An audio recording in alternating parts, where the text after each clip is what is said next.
On January 27th, 1928, a movie written, produced, directed by, and starring Charlie Chaplin called The Circus premiered at Grauman's Chinese Theater in Los Angeles. 82 years later, in 2010, a filmmaker named George Clark was watching footage of the film's Hollywood premiere on DVD when he spotted something he couldn't make sense of. An elderly woman walking past the camera holding some kind of a device to her ear. At one point, when the woman stops and turns slightly toward the camera, she appears to be smiling and talking into the device. Clark posted the clip to YouTube, and it went viral. His conclusion that the woman in the clip was a time traveler speaking into a cell phone was derided by many, but accepted by others as proof positive of the existence of time travel. As fascinating as that short piece of film is, there is another story that, while offering no evidence, makes an even more compelling case supporting the idea that travel through time, in specific, involuntary time travel, might be a thing. What I'm talking about here is the Moberly-Jourdain Incident of 1901.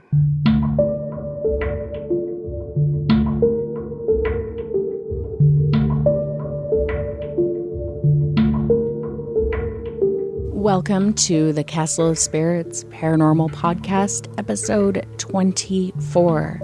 This episode, as always, is brought to you by castleofspirits.com, where you can read thousands of true paranormal stories submitted by readers all over the world.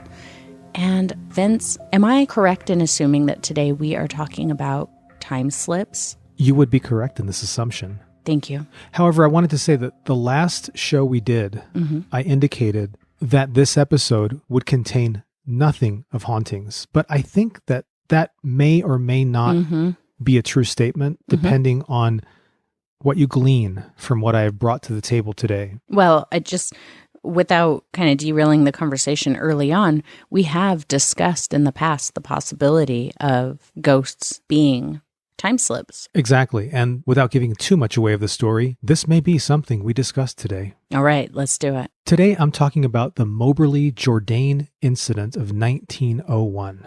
Have you heard of this? I have not. Well, I might know about the occurrence, but I am not familiar with that title, no. All right, so let me give you some background on it. Do it. On August 10th, 1901, Charlotte Ann Moberly, who was 55 and the principal of St. Hugh's College in Oxford, England, and Eleanor Jourdain, 38, who was her soon-to-be assistant, took a train from Paris to Versailles. This was a day trip to check out the Palace of Versailles, which was once the royal residence of the King of France, but is now, and in 1901 already was, a really popular tourist attraction. And this is a big, big place. It covers 800 hectares. What the heck is a hectare? A hectare is a heckin' big, sprawling space of space. 800 hectares are about 3 square miles. Oh, wow. So this place is pretty big. I had no idea it was that big. So the women decided to visit the Petit Trianon, which was the chateau that King Louis XVI gifted to Marie Antoinette. I have a feeling it wasn't quite so petite. No, but when compared with the rest of the place, it was a cute little chateau of perhaps minor enormity. Right. It was only 14,000 square feet. Right. And Marie Antoinette, she visited this place. It was kind of like her getaway from all the trappings of royal life.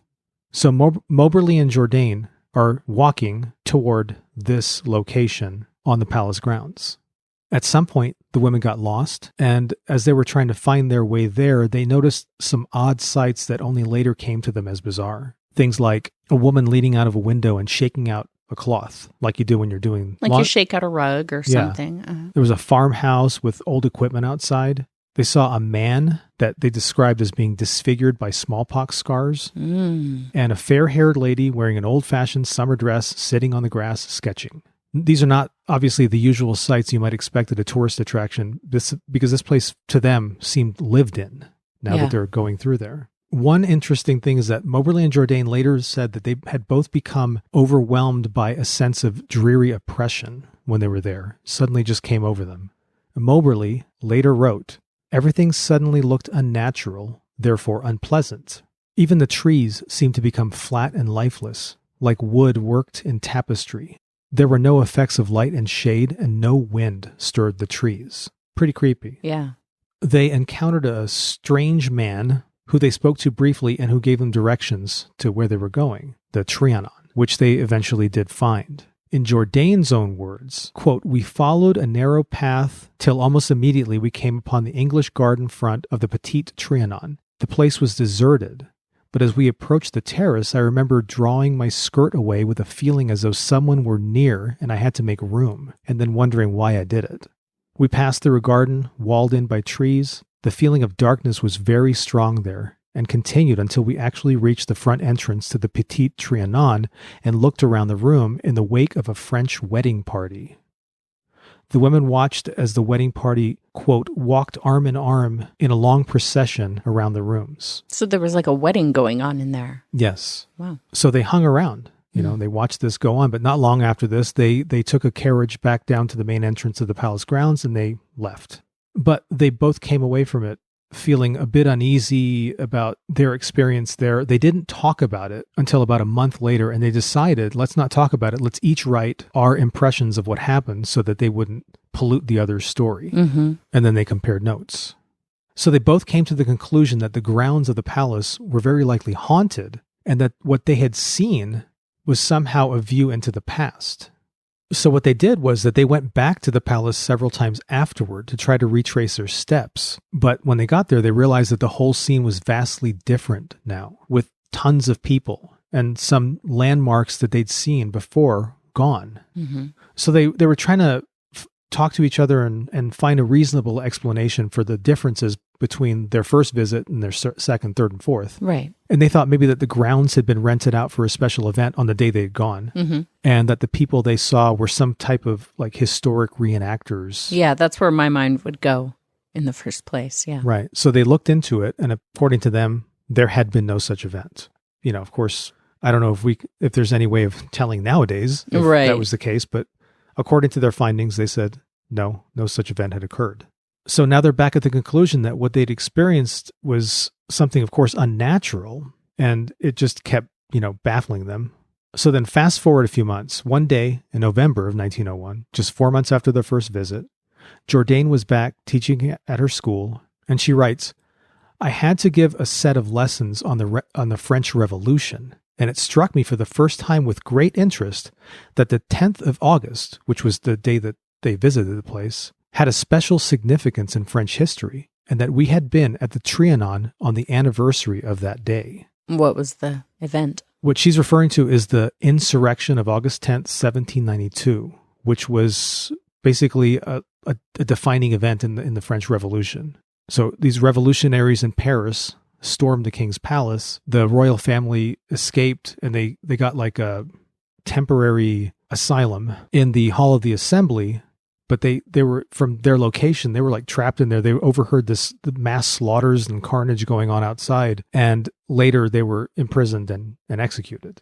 With all that in mind, Moberly came to the conclusion. She said, "We wondered whether we had inadvertently entered within an act of the Queen's memory when alive, and whether this explained our curious sensation of being completely shut in and oppressed. What more likely, we thought, than that, during those hours, that Marie Antoinette had gone back in such vivid memory to other Augusts spent at the Petite Trianon that some impress of it was imparted to the place." Yeah. So what she's saying there is that she came to the conclusion that this ultimately terrifying event, this horrifying event, may have caused her to maybe think back in her mind to a place where she wishes she would have been instead of there. That high emotional staining.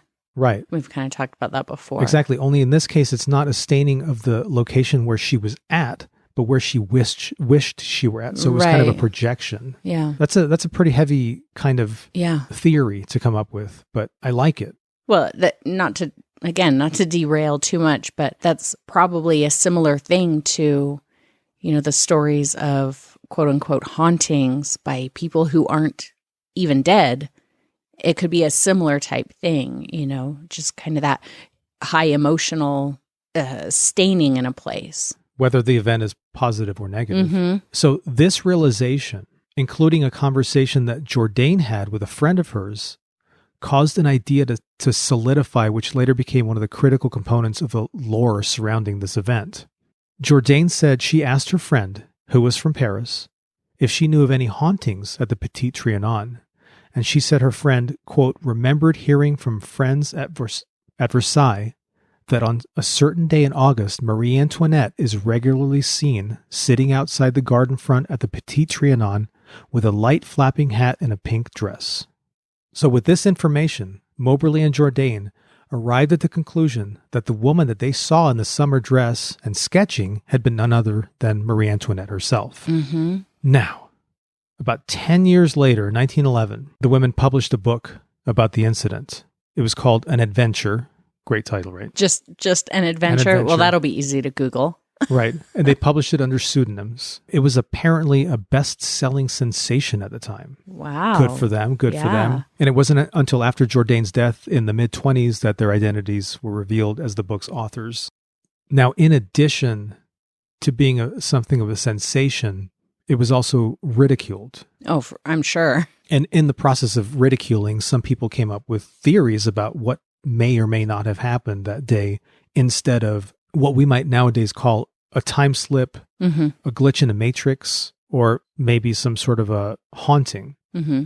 So there's this writer, Philippe Julian, who wrote a bio of the French poet Robert de Montesquieu. And this writer posited that Moberly and Jourdain had accidentally crashed a gay fancy dress party held by Montesquieu, who lived close by and liked to hold period costume parties on the palace grounds. You mean drag? Exactly, what we nowadays call drag. So this Julian posited that the Marie Antoinette sighting could have just been someone in drag. Like a drag show. Right. And that the pockmarked man may have been Montesquieu himself. Now, of critical note, the parties that Montesquieu held often included tableaux vivants. What's that? Which is basically living statues. They're recreating certain scenes, like, a living painting, which Jourdain included in her recollections of things that she saw. In her own words, she wrote, I saw to the right of us a detached, solidly built cottage with stone steps at the door. A woman and a girl were standing at the doorway, and I particularly noticed their unusual dress. Both wore white kerchiefs tucked into the bodice, and the girl's dress, though she looked to be 13 or 14 only, was down to her ankles. The woman was passing a jug to the girl, who wore a close white cap. Then, in a footnote, she adds the following. The woman was standing on the steps, bending slightly forward, holding a jug in her hand. The girl was looking up at her from below with her hands raised but nothing in them. She might have been just going to take the jug or have just given it up. Her light brown hair escaped from under her cap. I remember that both seemed to pause for an instant, as if in a tableau vivant. But we passed by, and I did not see the end. That's creepy. Thinking about stumbling upon this place and there's people like just frozen in, little tableaus, like she said. Right. That's one of the creepy things they saw, which this writer Julian later suggested was just exactly that, just a performance. Well, but I mean, if that's going to be a performance, you'd think that they would do something like that for an audience or, the two ladies walking by could very well have been their audience. With just them. They're just stand out here and hold this pose because two people will be coming by. Maybe it was a really dead party. But you would think that kind of like the guys that are all painted silver or gold, like in San Francisco on the wharf, they do that in a crowd. They're doing it for a purpose. It's not just like an installation that, maybe somebody will walk by. Well, they had the human statue in Hot Fuzz, and there wasn't a lot of people there. It happens. It happens in the country sometimes. Vince, that's a movie. And a fine movie it was. But we're not talking about that. I wish we weren't. So getting back to it. Please. The writer Julian suggested also that a couple of old fuddy-duddy spinsters suddenly finding themselves in the middle of a gathering of avant-garde individuals could very well have scared them into thinking something otherworldly was going on. Well, that's really rude, sexist, ageist, and dismissive, isn't it? Well, I mean, he was a French writer and poet and all this stuff. I can expect this from... So now we're going to generalize French writers. Well, and the ladies were British and, they were coming from a different scene. A different scene. Can you imagine that though? A couple of elderly women or, they weren't elderly. Actually, the one was 55 and one was in her 30s, but where do you get elderly from that? But they came from different environments. They worked at schools, Mm-hmm. They were both teachers. One was a principal. and to come stumbling into a party of people in drag and people in costume doing weird things could have freaked them out to the point of thinking there was something very dark and oppressive here, you know. But the things that they were describing, though, were not the things that you would say. She didn't say, I saw men dressed as women. You know, I saw a bearded lady or something like that. What they said was that they saw these people who lived in this place that they were traveling through, and that there was some sort of an air of oppression, and they were, you know, kind of looking at them strangely. Now, I don't know what to believe, but I am inclined to believe that these women somehow entered a memory that had manifested into some sort of a physical form. Well, I think it honestly makes more sense to me that they time slipped than they came upon some weird party with people playing as if they're some other character for no audience, just by themselves. They've changed the landscape and landmarks and, you know, the whole set decoration. Yeah, that would be the hardest thing to pull off. And that it's a big drag wedding party inside when they checked and they were told there was nothing going on there that day. Each one of those things by themselves, I think, are possible, maybe not plausible, but possible. But all of them together at the exact same time, I think that's really unlikely. Yeah, I'm kind of on the fence about it. I don't know. I don't know. Basically, stories like these about regular people who find themselves briefly transported to another time, usually to the past, those things are plentiful. You can find a lot of those stories. But it's also one of the most compelling to me, especially because a whole book was written about the experience of one afternoon by the people who experienced it. That's a whole other level above like someone posting on Reddit about something freaky that happened to them. Right. And that sort of thing, the fact that they wrote a book gives it credence to me anyway. Now that said, I am swayed by some of the suggestions that what Moberly and Jourdain experienced might have been just a misunderstanding or a misinterpretation of very mundane events.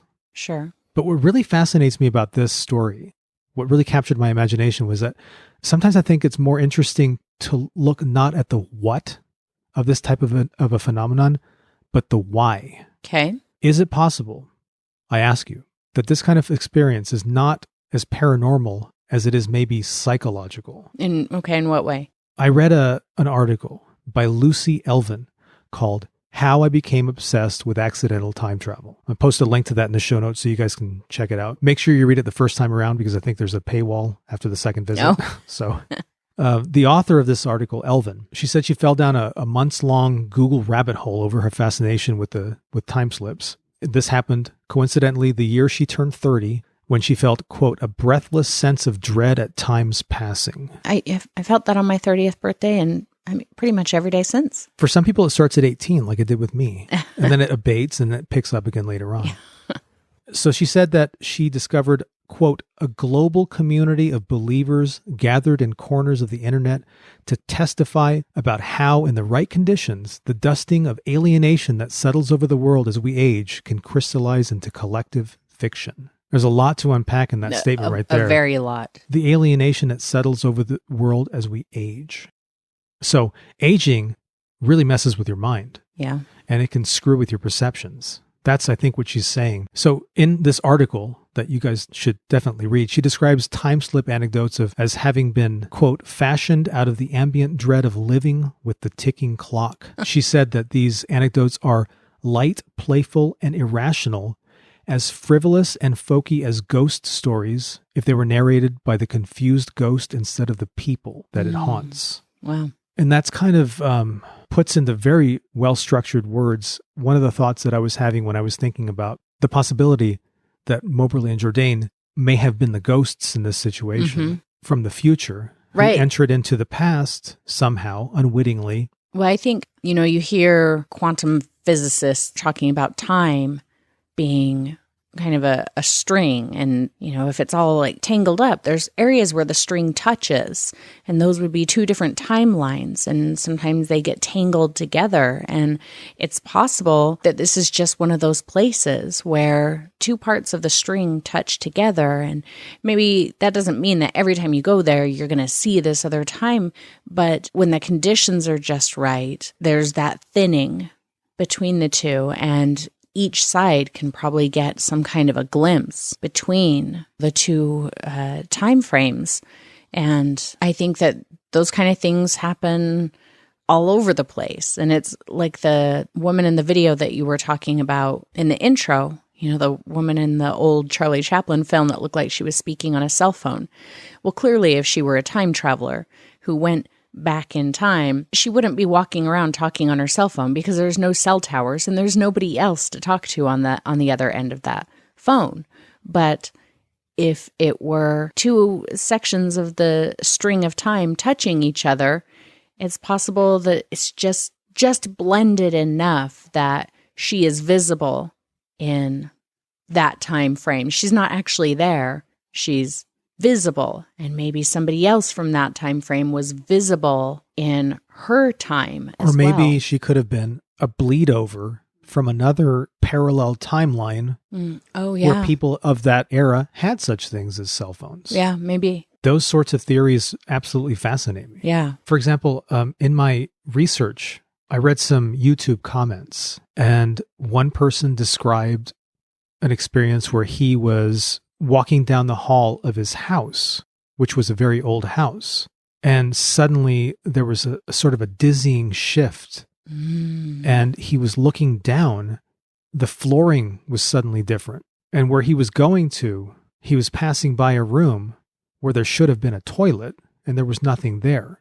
And in the original house plans, there was no bathroom there. And over the course of the years, there was one installed. And this was just something that just a spell that came over him. And then suddenly he was back. Yeah. And he believes that he experienced some sort of a time slip or some sort of a psychic hallucination or image of the place that he was at. And I would love to experience that. And I think that something like that is entirely possible. Well, we've talked about that in the past, about maybe somebody who sees a ghost in a house is not necessarily haunting the house, but is just an echo or a reflection of something that did exist in that moment. Right. Or maybe it's a person experiencing a time slip on their own. You say, well, I'd love to experience something like that, but that doesn't mean that you haven't.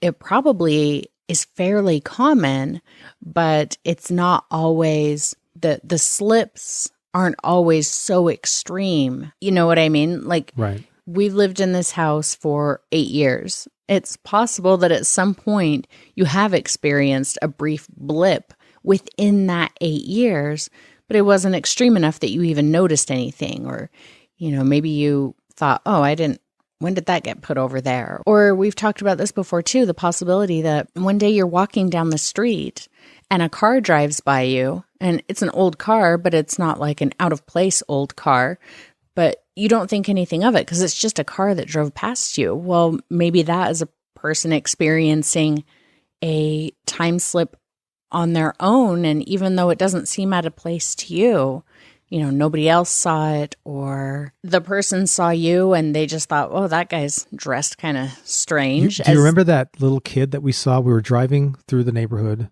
and we saw this little kid who was dressed in jeans and the legs were rolled up a little bit, and he was wearing a white t-shirt and he had a buzz cut. And I said, that kid looks like he's straight out of 1956. Yeah. And then I think we had a conversation as we drove saying, maybe he is. Maybe he's a ghost. Or maybe it's a time slip. Or it's a time slip. Well, I think scientifically speaking, if you ask, any scientist out there, like real scientists, they're going to say there's no scientific evidence for ghosts.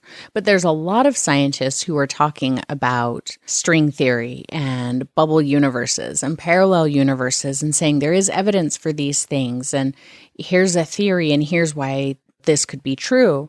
So it's quite possible that everything that we perceive to be some kind of a haunting is actually, it falls in line with this. It's all time slips. It's all, I hesitate to use the word time travel because that has different connotations, but some kind of a time movement event, one way or the other, for one reason or the other. So I think that's really interesting to think about. I mean, we could be seeing the paranormal world coming soon to be explained by science. Exactly. In that way. That's interesting. Yeah, that's exactly what I mean. And I think that, yeah, it is exciting and it's really cool. But on one hand, like, it does take away a little bit of the mystique and the allure. So I think that when and if the day comes that they're like, oh, okay, we know paranormal events now, here's the scientific explanation. Might it make it a little less fun? Maybe. It would certainly be a lot less romantic. Yeah, for sure. It would take a movie like Somewhere in Time and it would ruin it because it would no longer be romantic. It'd be like, oh, the science behind that was what happened here. Moving a little bit further on that idea that you touched on about science and quantum physics, maybe approaching the place where it either defines or explains the paranormal. Mm-hmm. I came across a very interesting sounding book called Adventures in Time, Encounters with the Past by Andrew Mackenzie. In the book, he writes, "It is interesting to note that on August 10th, 1901, the day of the Moberly-Jourdain experience, electrical storms were recorded over Europe and the atmosphere was heavy with electricity. Could this have led to an alteration in the local temporal field around Versailles?" That's interesting. Now, considering that the four forces of nature listed from strongest to weakest are the strong nuclear force, the electromagnetic force, the weak nuclear force, and gravity. Considering that electromagnetic force is stronger than even gravity, the very thing that holds the planet together. Right. If the electromagnetic force is more powerful than that, then how do we know that electrical storms and things like that don't turn reality inside out? That is something to consider. And I wish I'd paid more attention in school in science class. Well, thankfully now we have Neil deGrasse Tyson to educate us. Thankfully. And I think one of the reasons why I didn't pay much attention was that it was like fourth period, the period before lunch, and I was a hungry boy. And I was like, science schmience. Oh, boy. I want my Reese's Pieces. Wow. So as for all this I did a lot of reading on this. Mm-hmm. Initially, I wanted to do a show on time slips. But when I started reading about this one, I thought, my God, this is really fascinating. There's an entire book written about it. Yeah. So I've always been fascinated with time slips as well. And so when you told me that's what we were going to be talking about today, I was both excited for the conversation, but also had a little bit of trepidation because... Were you afraid that talking about a time slip would result in one? No, I was afraid I'm passing on false information and sounding like a dummy because every time I've researched time slips, I've found some stories that are just fascinating. And I'm like, oh my gosh, this is the most incredible story ever. Oh, it was written by Ambrose Bierce. Or, oh, it was written by Jack Finney. Right. Or it's a Weekly World News thing. I think there's a couple of them. There's one that went around last year or 2 years ago about a jet that disappeared 8 years ago landing. And it was one of them was that full of skeletons. Oh yeah, that's right. I heard that. And then there was another one about an airplane that disappeared 37 years ago, landed, and then it took off again or something like that, or that it came in for a landing and they were like, "We don't identify your aircraft." And that was a Twilight Zone episode. Yeah. Well, and that's like one I've seen it in YouTube videos, where it's like top 5 time slips that are totally true and actually happened.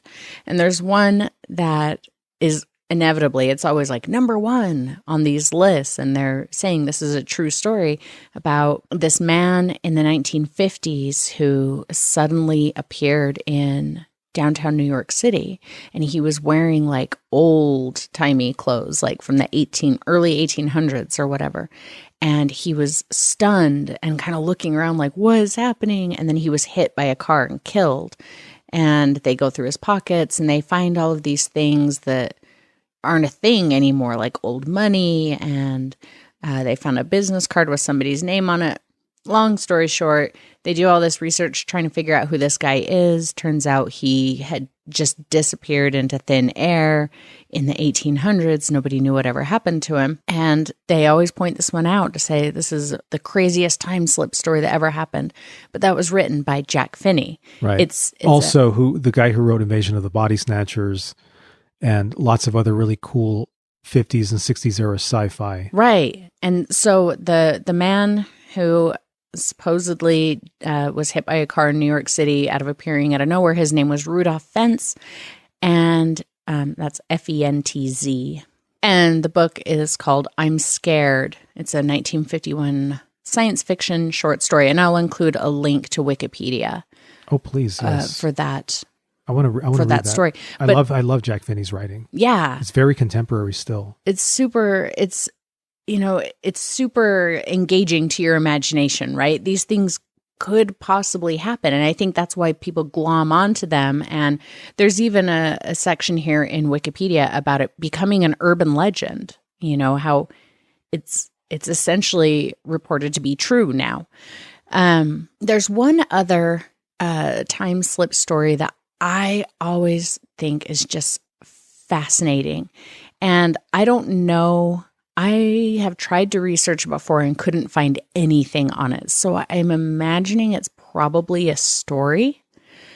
The only place I've ever heard anything about this story is in the Unexplained podcast. Do you remember me telling you about this one? I think so. So the Unexplained podcast, I know we probably shouldn't be driving people to other podcasts, but it's one of my favorites. So. No, check it out and tell them the castle sent you. That's right. It's the podcast with the host, Richard McLean Smith.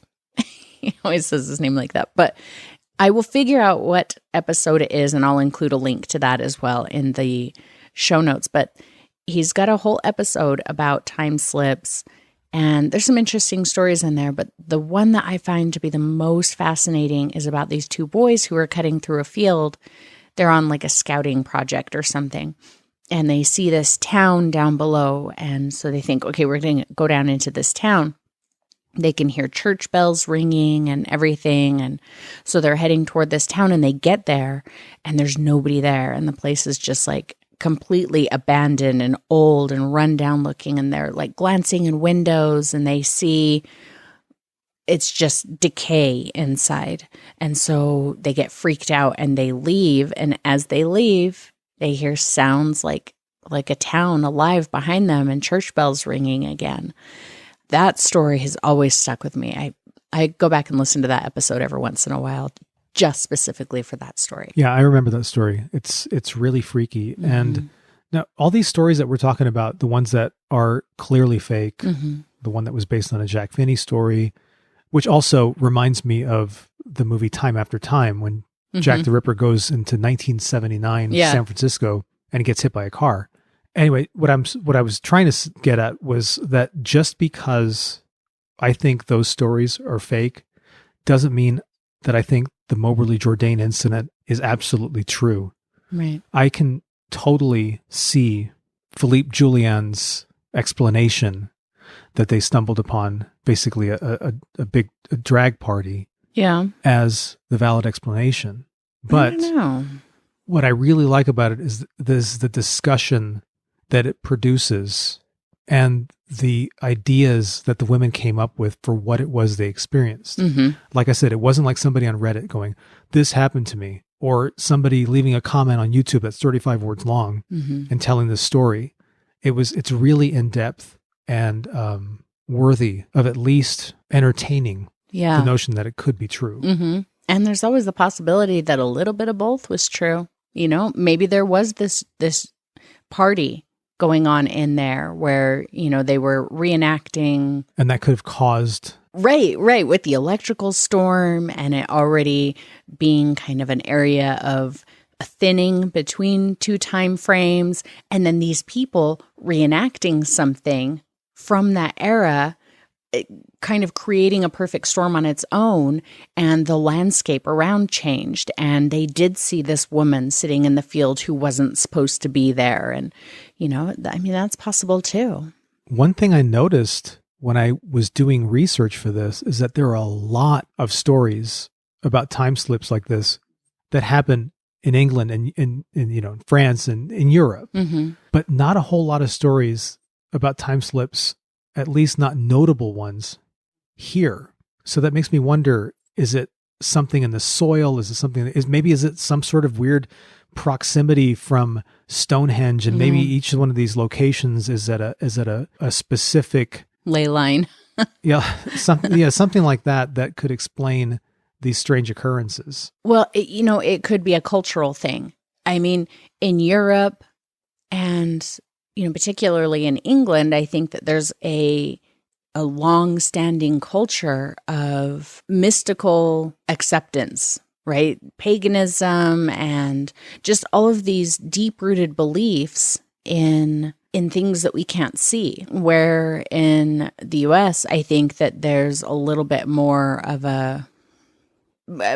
more dismissive of those types of things. And so it doesn't mean that they're not being experienced, but they're being dismissed. Or people say, hey, this is a thing that happened to me, and it's squashed. Nope, you're making that up, or it's not true, or whatever. So people are probably less inclined to share those things or even believe that they experienced it in the first place. Yeah, it could just be cultural. And that maybe in our culture, those kinds of things are, like you said, less accepted, or maybe less accepted as time slips, but more accepted as a haunting. Like everything is haunted over here. Or even, to expand this conversation even farther, doppelgangers. That could also be a complete explanation for doppelgangers. How do you mean? Well, if we're going to talk about, parallel universes, it's just a touching of a couple of universes where, you exist in both and you happen to see yourself. It's not that there's actually two of you in this plane of existence. You're seeing yourself from some other plane of existence. One thing I don't understand about the whole doppelgangers thing is how every time it's ever presented in fiction, at least every time that I have seen it presented in fiction, it always results in a war between a war of survival between one or the other. I can tell you that I came across my doppelganger. I'm pretty sure that I would be like, hey, dude, let's get together and let's make this work to our advantage. Well, I think that we should stop talking about doppelgangers and put a pin in that and do an entire doppelganger episode. Absolutely. So here's a call out. If you guys have doppelganger stories, let us have them. castleofspirits.com/submit. If you have an entire story to tell us, if you have, anecdotal information or a story that you heard about doppelgangers that you want to share that you'd like us to include, send us that too. Also, for time slips, just because this episode is wrapping up doesn't mean we're done talking about this. If there are time slip stories that you find particularly fascinating, or if you experienced it or have a friend who did, any kind of information you want to share about time slips, get in touch. We absolutely still want to hear about it. Yeah, I definitely want feedback from the listening audience about this. Even if you think it's all just a bunch of BS. Hooey. Yeah, let us know. Yeah. Because I'm very malleable at this stage. So any little bit of information could sway me one way or the other. I see. I am a paranormal agnostic in the sense that I don't know the answer, but I'm pretty sure there is one. Does that sound right? Well, I think it can be summed up by the poster that's hanging in your office. I want to believe. But you're making it hard. Yeah. So with that, as the sounds of the closing theme are playing in the background, we encourage everybody to go visit castleofspirits.com, check out all the stories there. And submit your own. If you like the podcast, listen to a couple of more episodes. If you really like a podcast, tell a friend. And if you hate it, tell 2 enemies. Jane? What? I think it's about time. Oh, boy.